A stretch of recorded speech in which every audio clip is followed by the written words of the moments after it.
You're listening to State of the Arts, a show about the arts, theater, and creatives in and around the Philippines. Located in the upcoming Circuit Performing Arts Theater in Circuit Makati, Makati's culture and entertainment district where something amazing is always on. On each episode, we invite industry leaders, arts practitioners, and audience members to talk about current events that shape and further the arts in the country. My name is Christopher. Together, let's talk art.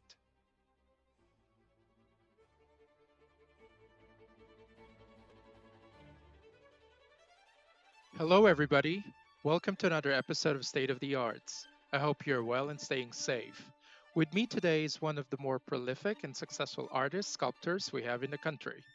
His works fills public spaces and can be seen lending a clever and innovative alternative to an otherwise bland and dreary structure among the busy urban landscape in the metro region.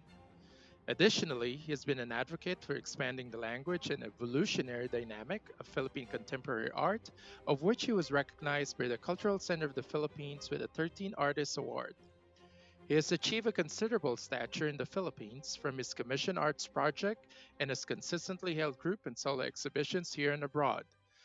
With a passion for sustainable development, he infuses his art with an organic and relatable aesthetic, making his masterpieces a standout, impossible to ignore, and truly one of a kind. Please join me in welcoming the very talented and very humble Reggie Yuson. Welcome to the show, Reggie. Hi, Christopher. Thank you for the kind words. Yeah. Of course. How have you been doing? Well, I've been busy with social distancing mainly, Yeah, and pursuing some personal projects that have been shelved for years. I'm working on my small farm, and I'm also in integrating a sculpture garden inside the farm. This is outside of Metro Manila. Um, nice. yeah, I've also been busy developing ideas and making notes on sustainable living to adapt to our ever changing times as we look ahead. Great. Well, I just wanted to say again, I really appreciate you joining me today. I know, as you had said, you've been busy and you've been stationed or you've been holed up in Cavite, right? Is that Right. right? Yes. Yeah. Upland, Cavite, and Alfonso. I see. I'm very excited for our listeners to learn about you and your work. Why don't we start by briefly letting them know how you got in the profession you're currently in? Oh, okay. I'm a visual artist who does mainly sculpture and built environments, and I have been a student of my profession for over 20 years. It started out as being blessed with having an innate skill to articulate my thoughts and ideas through drawings. Mhm. And I've been drawing ever since, as far as I can remember. But I've never been conscious about being an artist and what artists do as a profession because we were never really particularly exposed to the field of arts when I was growing up. Um, I guess the profession was below the radar at the time. And if you tell Okay. your parents that you want to be an artist, it was like, oh no, we're going to support him for the rest of his life, something like that. So Right. the interest came naturally to me as I got exposed, and so I had to have the conviction to pursue this passion, despite the concerns at the time. Yeah. hmm So, has it always been the visual arts that interests you, or did you dabble in other forms or mediums? My first love is actually the automobile. I love automobiles. I wanted to become a car designer, but we do not have such a course in college here in the Philippines, even up to now. My next love, I think, is architecture, but the hmm technical aspects of architecture wasn't for me. I mean, I have a feel for math and its applications, but I actually hate math. So it's something like that. Yeah. I I see. mhm. Well, did you go to school specifically for visual arts then? I took up summer art classes in UP to hopefully understand this undefined thing that I knew I had. And Mm-hmm. then I took up the talent test, and I actually barely made it at the time. But during the interview with the college secretary, I told him I wanted to take up industrial design and then pursue automobile design abroad. But he told me that industrial design at the time was a very new course in UP, and that Mm. UP produces good paintings. So painting it is, I took up painting Right. initially, yeah. So it took me about 2 years to realize that I'm not a painter. And then I seeked the advice of Mr. Roberto Chabet, who was a professor in UP College of Fine Arts. And he became one of my art mentors. I told him I wanted to shift from painting to sculpture major because I Mm. found painting too limiting, and I wanted to expand outside of the canvas and into more spatial propositions. Mm-hmm. He told me that later I will realize that sculpture is more limiting than painting, and he was actually right. To pursue sculpture, I needed new sets of skills. I need space, I need equipment, a facility, etc. And Mm-hmm. it was a very frustrating process to get to where I am now, actually. And I'm still frustrated sometimes when I have an idea and I don't Right. have enough resources to realize them. Sculpture is more space than actual objects or structures. Right. Yeah, so it's really an orchestrated thing to realize a sculpture in Right. yeah. Yeah, that's wonderful to hear. I was just gonna say, so is it safe to assume then that you realized that perhaps your passion would be best served by being a sculptor was towards the end of your university life, or was it further down the road that that happened? I think when I shifted to from painting to sculpture, I think everything came out more naturally, and I knew I was a sculptor at the time. So yeah, so here we are now. I see. Why do you think you've mentioned already a couple of times about industrial arts? Why do you think industrial arts is not such a popular um, route for most Filipinos? I think simply because we lack the industries that support it. Okay. Yeah, we don't have the manufacturing facilities here. It's a very untapped industry. Industry, I Yeah. see. That's very interesting. I was going to say, I was not as familiar with your background or your interest or your passion for arts. Back in California, I was in Oakland, and I did a considerable amount of work with the largest industrial arts center in the U.S. It's called the Crucible. I don't know if you're familiar with it. I'm not so Um, familiar with it. Yeah.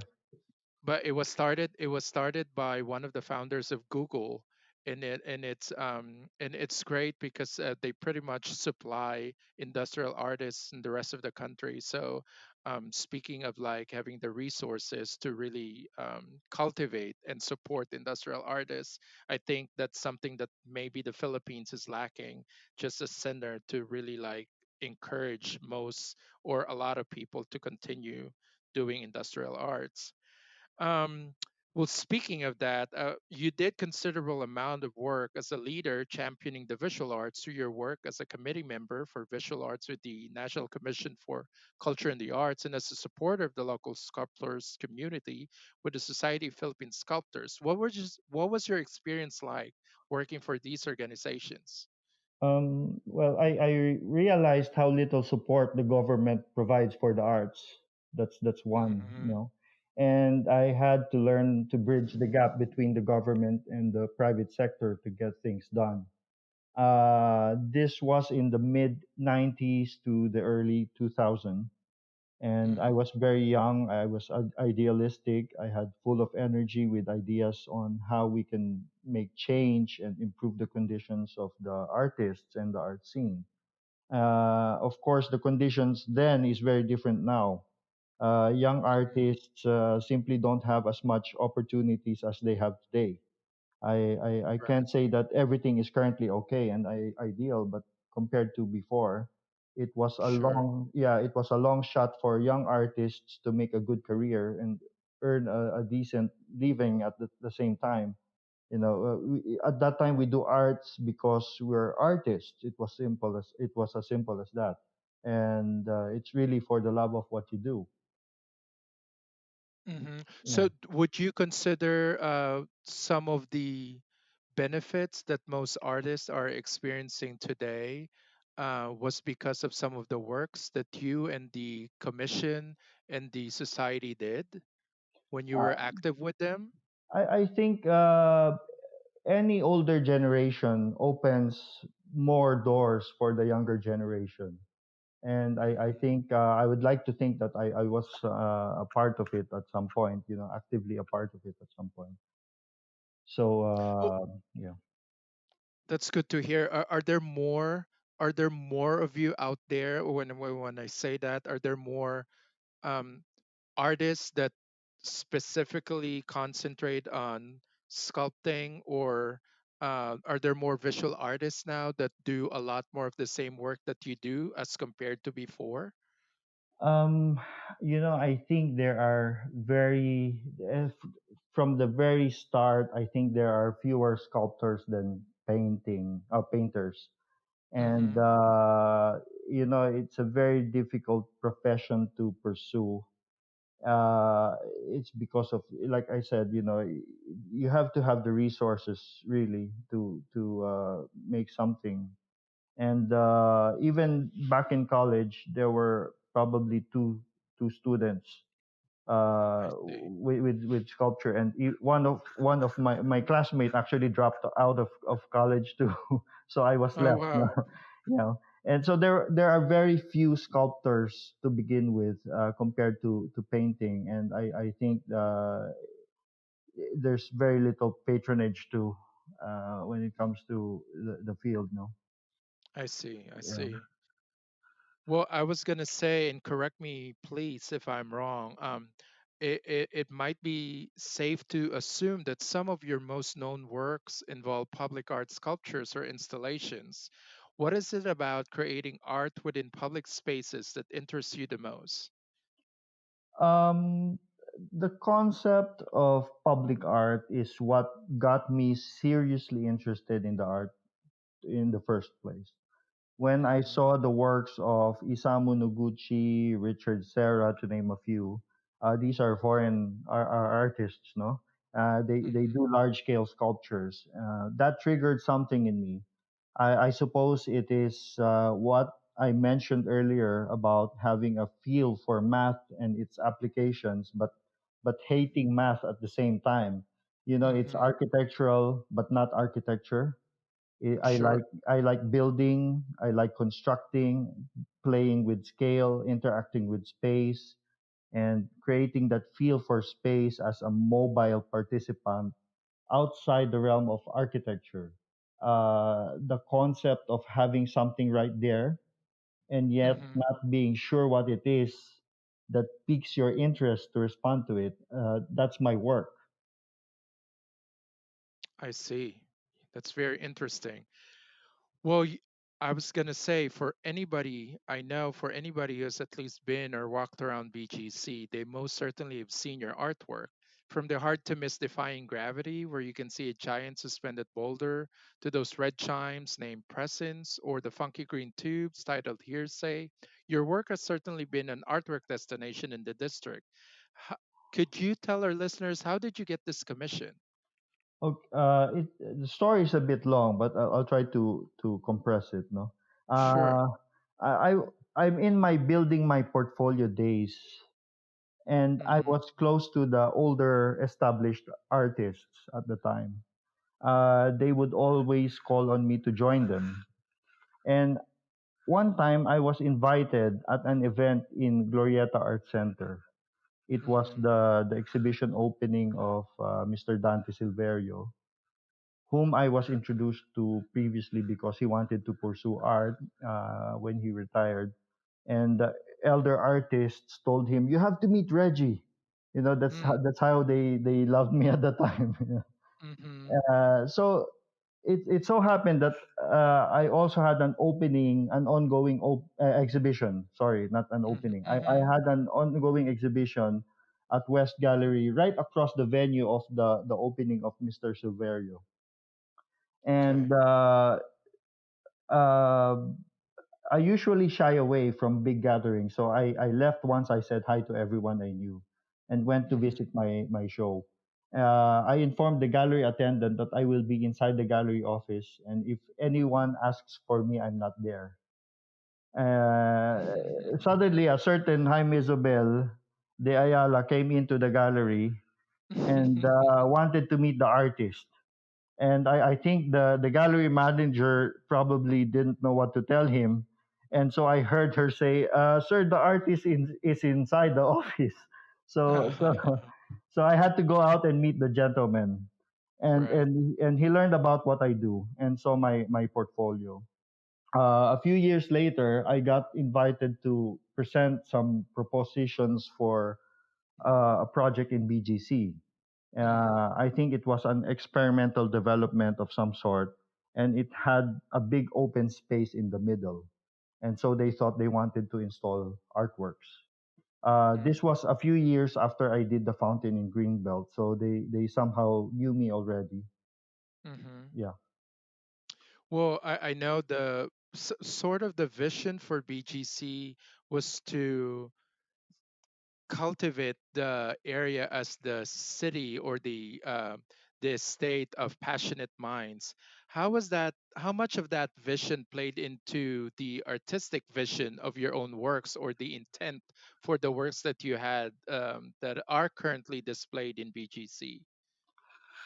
Uh, Prior to Ayala Land taking over the development of BGC, I was Mm-hmm. already invited to participate in the orientation about the concept of a new global city. This was in 1997. I We see. were invited to come up with proposals for public art, even waiting sheds, benches, etc. Then we were informed, however, that the projects were delayed and pushed back for 5 years and then 10 years and so on. When Ayala Land came in, the direction was a bit different. A master plan was changed, but the concept of having a first world type of development remained, and this included art. Mm-hmm. Um, as a conceptualist, I can create spatial propositions from scratch, or I can come in to respond to existing plans. Mm-hmm. Bonifacio High Street was still evolving at the time I came in the picture. It was all flat land at the time.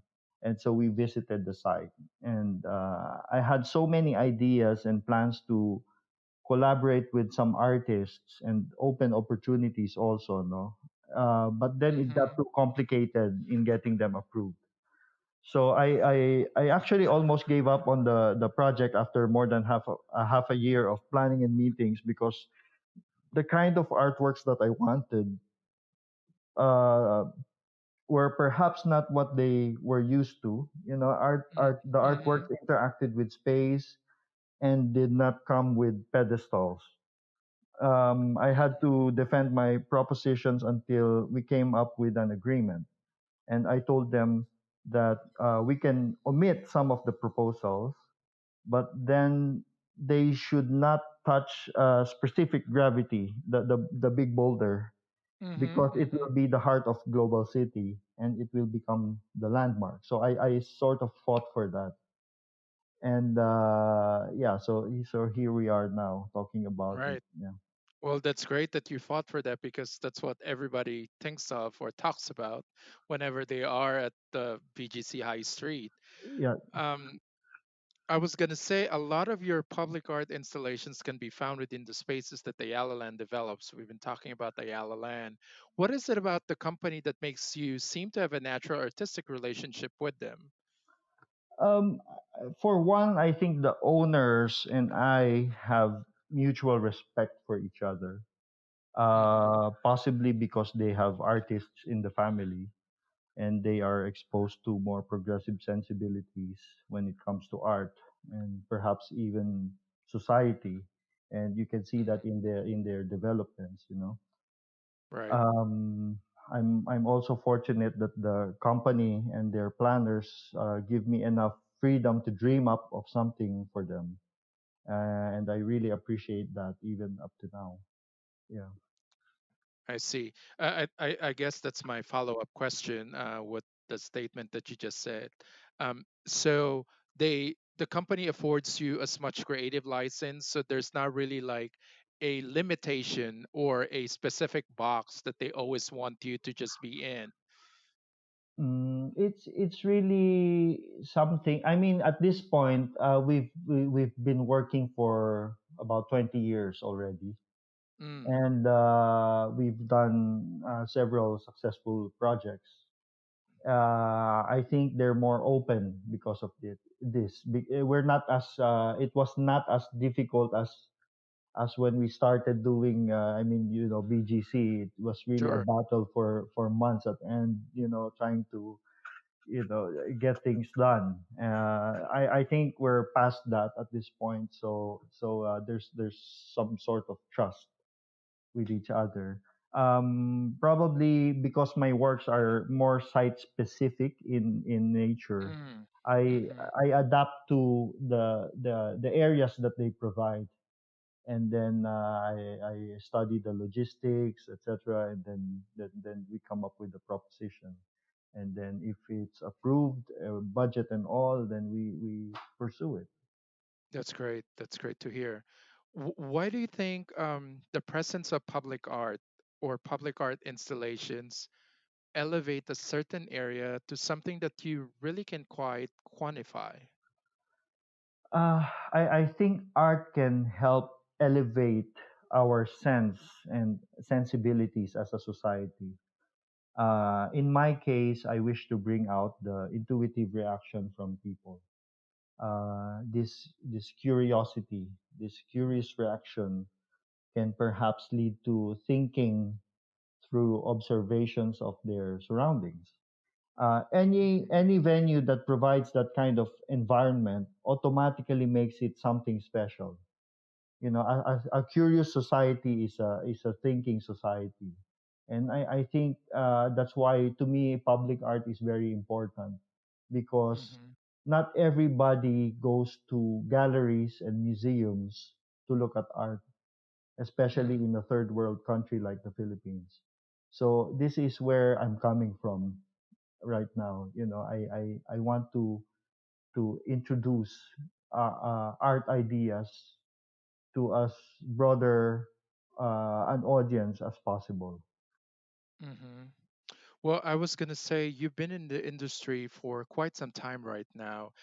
Throughout the experience that you have been pursuing and actively doing your art, do you feel that at this point in time, Filipinos are able to fully appreciate not only the creative work that artists like you put out there, but also the intrinsic intent that companies like Ayala Land do to elevate communities that they are in by putting this artwork. Yes, absolutely.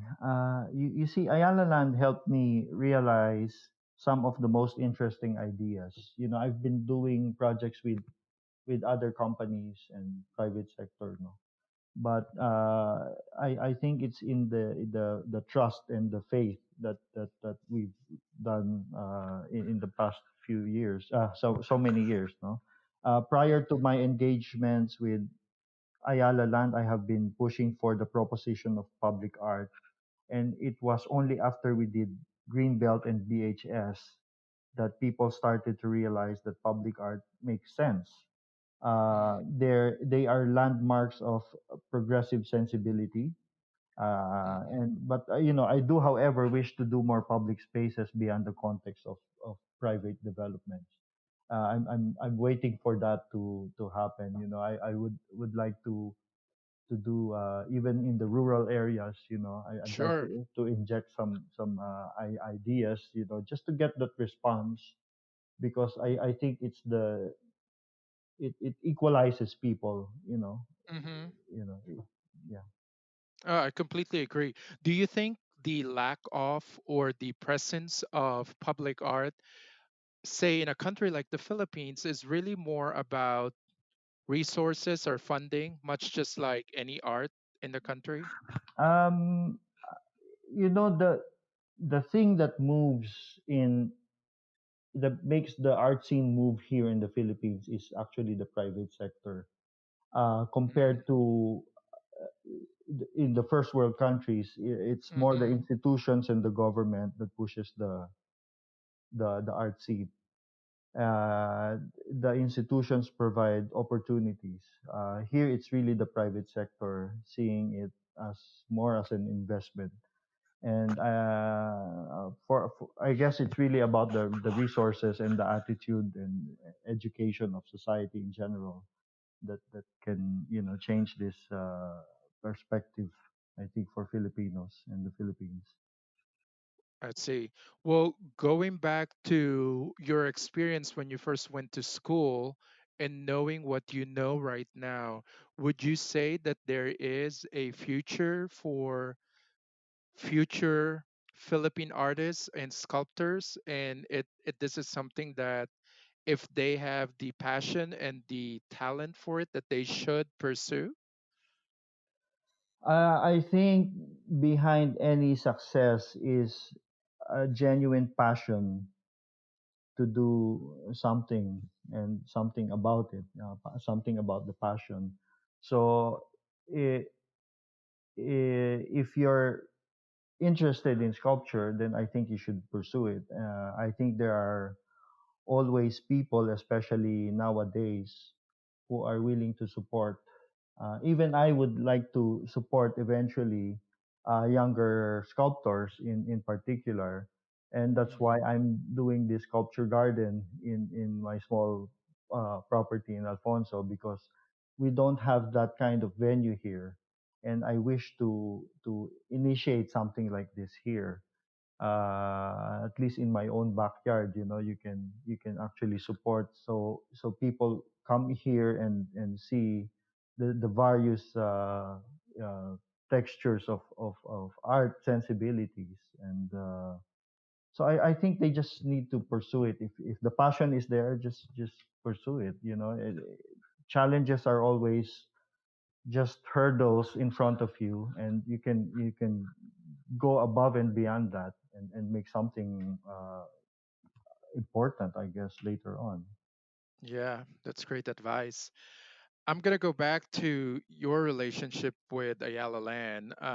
I am getting ready to open the new Circuit Performing Arts Theater in Circuit Makati, and as you know, Circuit Makati is being positioned as the arts and entertainment and culture district within the city.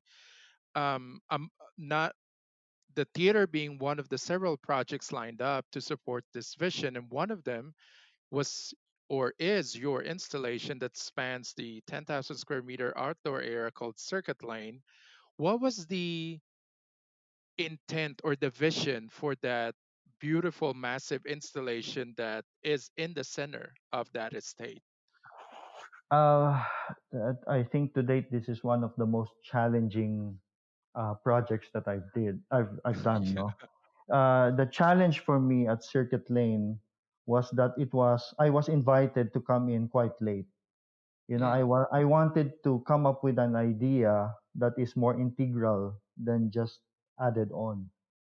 And sure, I wanted it to be not to be obvious that this is an after, almost like an afterthought already. sure, So, I get that. so we wanted to create an oasis in the middle of the area, where you have refreshing greeneries in on water, and art that interacts with all the elements in the area, including the people. The vision is to surprise people to experience such public space in the middle of a densely populated urban setting. Hmm. It was it was a very tedious process, because we couldn't bring in heavy equipments, unlike previous projects that I did. The Mhm. sculpture is so organic that we assembled it on site for months. It is basically the thread that binds the entire stretch, Mhm. and the particular sculpture can be continued to weave through the entire area to connect one point to the next. Uh, it's like the boulders in a Japanese garden, which seem to be connected underground. If you pull Right. one boulder out, the entire garden would seem to come with it as an entirety. So that's the idea there. I wanted it to be integral. I wanted it to weave through all of the spaces in the area. Yeah, pretty much like a Japanese garden with the boulders, with Mhm. where you have that primordial feel for the space. It's like all together underground. It's one whole space and one whole ecosystem underneath it. Right. Well, the way you had explained it, and I'm currently visualizing the artwork, it makes sense. I mean, I'm getting it. I'm getting the vision and I'm getting the intent. I wish there was I wish there was some sort of plaque or um, um, a description in there so that people will fully appreciate the intent as you had explained it right now.